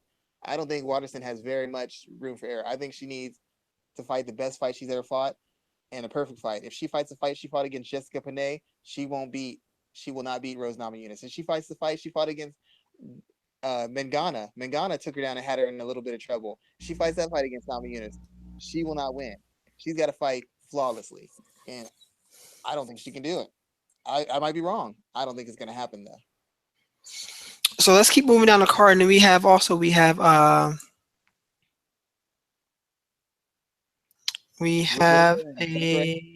I'm sorry, Robert Whitaker, Robert Robert Whitaker, and Whitaker Jose. and Jacare. Yes, I just read a preview that has Jacare losing this fight. via unanimous decision because of a number of different reasons. How do you see this fight breaking down? I remember when Jacare was going to fight Tim Boach. You said you and Jacare, you were right. I said I was going with Boach. The reason I said that is because I saw Marcus Davis. He never explained to us what he saw, but I'm going to make an assumption. What he saw was the fact that Jacare has lost a step. He's not a great striker. A lot of his striking effectiveness has been based on people being fearful of his jujitsu and his athleticism. He's not the athlete he used to be. He's not great at cutting off the ring. He's really not great at cutting off the ring, especially in a big cage. He's not very good. His offensive footwork isn't that great. His defense is essentially the threat of a takedown and being finished. That's why guys don't open up on him because they're afraid that he's going to get his hands on him, drag him down, and the minute you touch the mat, it's over. Ask Tim about that. When it touched the mat, it was over. But on the feet, Tim was able to kind of get out position him, land a couple of shots. I really believe if Tim would have used the kind of a front kick, he could have opened up Jacare for the hands. And unfortunately for Jacare, Robert Whitaker is very good at using that front kick to the face or the body to create space to land his jab or to land that left hook. And the thing about it is that front kick, whether you're using it as a teep, you're using it as a snap kick, or you're just using it as a normal front kick, the round kicks to the body and the leg, you can grab onto those and take someone down because of the motion of it. It's swinging into you. Even if it lands really hard, a guy can grab onto it and attempt to drag you down. The front kicks, the teeps, the push kicks, the snap kicks, those are straight down the line. Those are linear. It is hard to catch a linear strike. Catching a hook, if I throw a wild hook, you might catch it and take me down. If I throw a jab, how hard is it for you to slip a jab and grab onto my arm and control it to drag me down? It's very hard. It's in and out. It's back and forth. That can control range. That can slowly cut away someone's gas tank because that shot you're landing to the body, it's not with the shin or the foot. It's with the ball of the foot. You can pinpoint the accuracy of the shot and you can really punch a hole in someone's gas tank and it disrupts their forward pressure. You can't come in on me because you start pressuring too much. I throw that kick out. Boom, it knocks you back. Throws you off rhythm. So you either have to reset or you rush in. If you rush in, I got that hook ready for you. I might have a straight shot ready for you. If you back up, you're at the range I want. I can escape and we can reset again in the center of the cage. So I think Whitaker actually has the advantage because he's got much better footwork than Tim Boach at this point. He's a better athlete. And even though Boach is a heavier hitter, Whitaker is a more explosive and snappier puncher at this point. And if Boach was able to outposition him and control him with footwork and movement, I think Whitaker can do the same. Now, if it hits the ground, then we know what's going to happen. But the question is, can Whitaker do enough damage on the feet before it gets to the ground that'll make a difference? And the best thing about Whitaker is even though he's technical and he's very precise, he's willing to let it go. He's willing to throw his hands. He's willing to look for the knockout. He could have fought Derek Brunson and picked him apart, and ran and picked him apart. But when Derek Brunson came looking for it, Robert Whitaker gave it to him at every turn. Yeah, he was slipping. Yeah, he was countering. Yeah, he was parrying. But when he parried, he slipped. He came back throwing heat. He wasn't just picking away with front kicks and kicks to the leg. He came back throwing heat. And if Jacare comes in trying to pressure, which he's going to, and he comes in too hard and he bites on a feint or he gets stuck in a range, Whitaker will go to put him away for the night. And I think that's what's going to happen. I don't think Jacare is the athlete he used to be. His footwork has never been spectacular. Watch that Rockhold fight again. He couldn't get a hold of Rockhold. He couldn't cut the cage off on him. He couldn't corner him. He couldn't even get in position to throw a combination. And Rockhold's footwork isn't great. His boxing isn't as half as good as Whitaker's. I think Whitaker stops him. I think he out slicks him early, and if Jacare gets a little tired, gets a little wild, and he gets put away. That's some great breakdown there. Definitely a different I take. I do a little bit of work on these, man. I'll just be saying this, and I'll be doing a little bit of work on these. That's definitely a great take there, man. You're only going to call him for a Whitaker finish. So if I see it happen, man, you'll be the first one to get the shout out for it. You're the only one to call him for that finish. I was the only one who guaranteed Whitaker was going to knock out Brunson. I was like, Brunson's going to come in hot. He's not making it out the round. Whatever. Brunson's going to wrestle him. Brunson's going to fight smart. Yeah, sure he will. So it's just the way I see it. I see how you see it. I get how the other end of it, but you can't ignore the facts. You just can't ignore certain things in fight. You can't just look at the result. It's not like a basketball game. Whatever you watch a fight, you have to look at what happened throughout the fight. You can't just gauge things based off the result. Anybody can say, "Oh, he beat this guy." MMA math doesn't work. The result doesn't work. You have to watch the fight, and in watching fights, Jacare isn't what he used to be. If you ask Marcus Davis, he'll tell you the same thing. If you ask anybody who says they know what they're talking about and they know what they're talking about, they're gonna tell you he ain't the same guy. I'm not the only one saying it. I'm just the loudest one saying it. Hmm. You're definitely true about that there. So, what else from this series of fights stands out for you from this coming weekend? And really, those are just the fights I really focus on because each of them has such a big impact in every division. I mean, even Demetrius Johnson isn't his fights usually end up being fairly predictable, but I mean, there's still a chance he could lose, and if he lost, that'd have to be legitimately, as far as technical skills, the biggest upset in UFC history. I mean, if Wilson beats him, that's big. That's bigger than Barao losing to Dillashaw because Barao had shown clear flaws that you could take advantage of. Johnson hasn't shown as many clear flaws. He's got flaws. He backs straight up into the fence. His footwork's not super tight. He's not the greatest wrestler. He's not the greatest grappler. But he hasn't ever been really dominated in one area where you can say you can guarantee a guy can get him in a spot and finish him. So if he loses to Wilson, that's a big upset. That'd probably be the biggest upset I see, not on name value, but as far as actual legitimate skills shown in the cage and possessed by the guy who's lost. That would be the biggest upset. And the other fights are just big for the division. Whoever wins between Namajunas and Waterson, that's the next strawweight challenger. After Joanna fights, I can't remember her name right now, when she defends her title last. And so all these fights have big title implications or huge ranking implications. So those are the things that matter the most to me because I want good fights, but I want fights that have meaning and have importance. And every single one of those fights has meaning and importance in it. Yeah, that's definitely a. I think it's what's interesting about that this card, it's not on pay-per-view. Johnson has had success in this Fox platform. I hope he has success now. He has a strong undercard as well to support him. So I'm wondering, I think this is an opportunity for him to continue building his strength. He doesn't need to be a pay-per-view star as long as his deal is structured in a way to include Fox and these platforms. I think he should be doing fine for himself. Well, not everybody. The thing that everybody understands, it's like not everybody's going to be rich. Not everybody's going to be LeBron James. You can be in the NBA and be successful and not be LeBron James. You can be in the NFL and be successful and not be Peyton Manning. Tony Romo's life isn't awful. He ain't no Peyton Manning. He ain't no Tom Brady. His life isn't that bad. And Demetrius Johnson gets paid good money. He's accomplishing the goals he has set for himself. He's considered the best pound for pound fighter in the world. He's close to tying the record that he's always dreamed of tying. He's got a great wife. He provides a great lifestyle for his family. He gets to learn and help his teammates and help himself.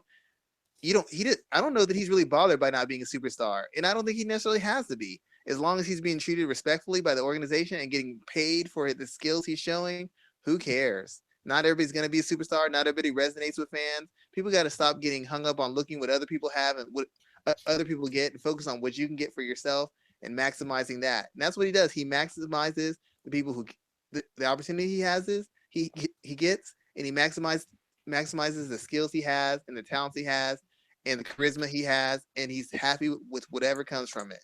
And more fighters should follow his lead instead of just constantly griping and whining about why I don't get what Conor gets. Focus on what you get. Stop worrying about the other guy. Focus on your craft, your brand, yourself. It's tired. I just get tired of hearing people whine and complain all the time. Demetrius Johnson is one of the most even-tempered, balanced, well-adjusted fighters I have ever read an interview of or heard an interview of. He's just so balanced, and he gets it. And these other guys do not, and they're ruining their lives, ruining their records, trying to chase someone else's stick and act like Conor and act like Chael. Act like yourself. Act like yourself. Be the best yourself you can be, and go from there. The same thing everybody's parents tell you when you're young. Be the best. Raphael can be best. Schwan you can be the best. Demetrius Johnson you can be. Let the rest of it fall into place, and you'll be fine. What do you think about I'm sorry, I'm kind of a little bit all over the place right now. So let's move on to Bellator. What is it? 177 this weekend. Yes. 177. I'm only interested in the main event. Well, it was a title fight. It's no longer a title fight because Hygo didn't make weight. But break down this fight between Datas and Hygo. A lot of people are like, who is this kid coming in and getting a title shot right out the gate? This dude might be the truth. I'm pissed that he didn't make weight. So if he wins, he's going to have to win again, but to get that belt. But tell me what your thoughts are on this bantamweight fight.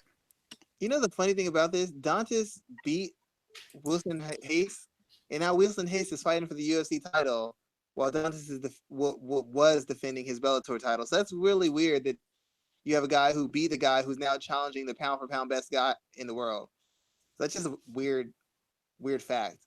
Um, I don't really know what to make of Higos now, because once you miss weight, it either makes you really bold because you have nothing to lose because you're no longer fighting for a title. So now you can sell out because if you win, people are going to say it's tainted because you didn't make weight, you didn't sacrifice. If you lose, people are going to say you're not professional. That's why he didn't make weight, and that's why he lost the fight. So now he has nothing to lose. He can go and sell out and do whatever he wants, take whatever chances he wants to beat Dantas. And Dantas has been, even though he's a dynamic, technically and physically dynamic fighter, he hasn't been very consistent. He's as hit or miss as anybody else in the world.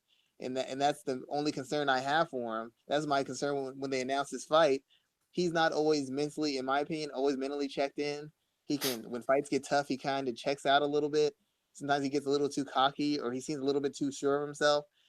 And given his track record, I don't think he has any reason to feel that way about himself at all. But he's done it before, and it's cost him.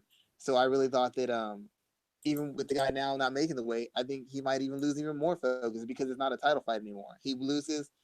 I mean, what does it really hurt him? I mean, it's a loss, but it doesn't really hurt anything. He's still the champion, and he'd have to rematch the guy anyways. And if he beats him, then all's good, right back in the world. And I think that's how his mind works. I really can't say I know a lot about Higos. A lot of the focus I had was on Dantes because I was hoping that he kind of showed that he's really willing to become a name, like to start putting guys away in a fashion that allows him to be considered on a comparable level to the UFC guys. And now with the way the fight's going, I don't know what kind of mindset he's going to be in. I don't know if he's going to take it super seriously because it's no longer a title fight. I don't know how his opponent's going to take it because it's no longer a title fight. It's just situations like this aren't situations I'm a big fan of because it changes the stakes of the fight. And once the stakes change, everybody's motivation, drive, and what they're willing to do changes as a result as well, in my opinion.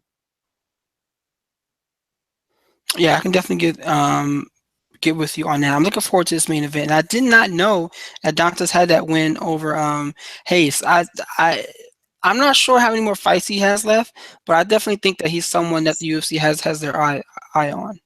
Well, the unfortunate thing for the UFC now is, no, I mean, they're trying to save money, and Bellator, if the UFC decides they're going to put an offer together, they have to know Bellator is going to match. I mean, it's not, the UFC no longer has that reputation of, oh, the UFC came calling, well, of course you're going to go. Now people are starting to think, well, how much are you going to pay me? How many fights are you guaranteeing me?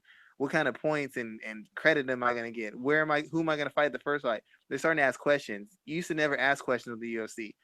It was just, hey, I'm going with you. Now people are like, well, I need to figure out exactly what are you offering me. So it's no longer that uneven matchup between Bellator and the UFC now. The UFC regressed, or you can say Bellator made a huge step forward. Either way, the gap is no longer as broad, and the UFC is going to have to start working to sign these guys instead of just saying, "Hey, we're the UFC, come fight with us." That doesn't work anymore. They don't have that kind of pull anymore in MMA, in my opinion.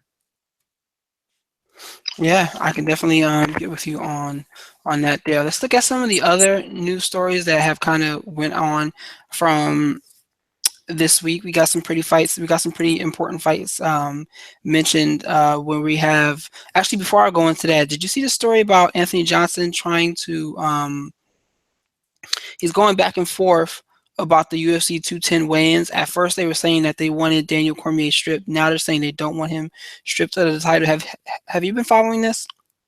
Is it him or is it his manager? Because I was under the impression it was his manager pulling this stuff. I think the manager began it, and then now Rumble's coming out saying that he doesn't want Cormier stripped, but he wants to know what happened at the weigh-ins. For those of y'all who don't know about Tilegate, Cormier was like a pound and a quarter over.